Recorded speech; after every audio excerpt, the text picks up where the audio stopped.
Penn. Well, we have been talking about Secretary of State Condoleezza Rice. She is in the Middle East right now trying to broker a deal between Israel and Palestine. The question is, will an Israeli withdrawal from the holy city reignite a global jihad by radical Islamists? Dore Gold is the former Israeli ambassador to the UN. He joins me from Los Angeles this morning. Dore, thanks for joining us. It's good to see you again. My pleasure. Your book, it really looks at this overall picture of what's going on in Israel today as it relates to the relationship in Palestine. We know that Secretary of State Condoleezza Rice is in the region trying to broker a deal.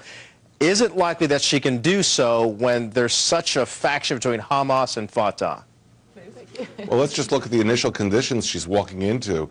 The Fatah and Hamas are trying to form a joint government. What's clear from the document they worked on in Mecca just a few weeks ago is that this joint effort is not going to lead to the acceptance of previous agreements, it's not going to lead to the renunciation of violence, and it's not going to lead to the recognition of Israel.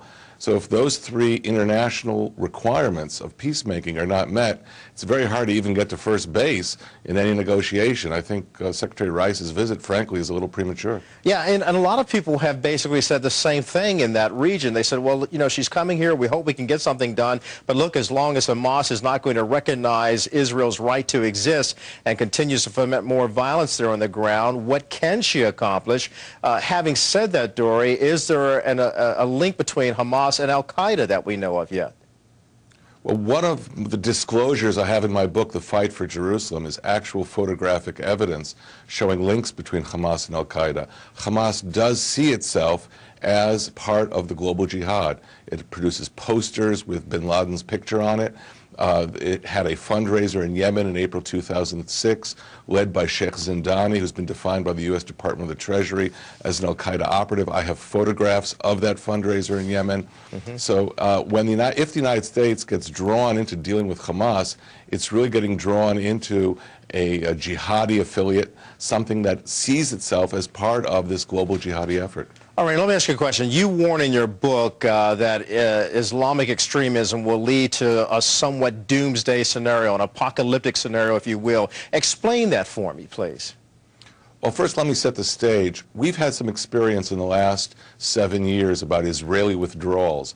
There has been an assumption in certain foreign policy circles in the United States, but particularly in Europe, that in order to lower the flames of radical Islam, you've got to induce Israel to make further withdrawals in the West Bank from any disputed territory. But what we've seen is that when Israel unilaterally withdrew from Lebanon and then withdrew from the Gaza Strip, rather than lowering the rage of radical Islam, actually that rage went up. And in Gaza, we got actually an Al-Qaeda sanctuary beside a Hamas regime.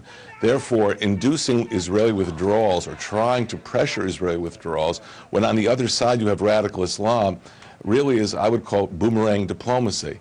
Now, what I've discovered in my book, The Fight for Jerusalem, is that there has been a widespread apocalyptic movement among radical Muslims, particularly Sheikh Raed Salah, who you've had pictured on your Fox program.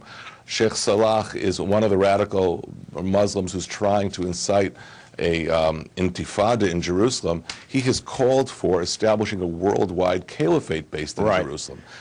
And Dore, let me real quickly, because we've got to get out of here, but real quickly, this is going all the way back to Genesis, if you will, the conflict between Ishmael and Israel, as we understand. Could it be that simple? Well, you know, in my book, I bring in biblical and Quranic and New Testament connections of all the great religions. But we're going to read the book to find out more. It's a very dangerous period. All right, Dore, you're right. It's a very dangerous period, and the book is called The Fight for Jerusalem. We thank you for joining us this morning. We'll have to read it to find out a lot more. Just ahead on Fox and Friends, Senator John McCain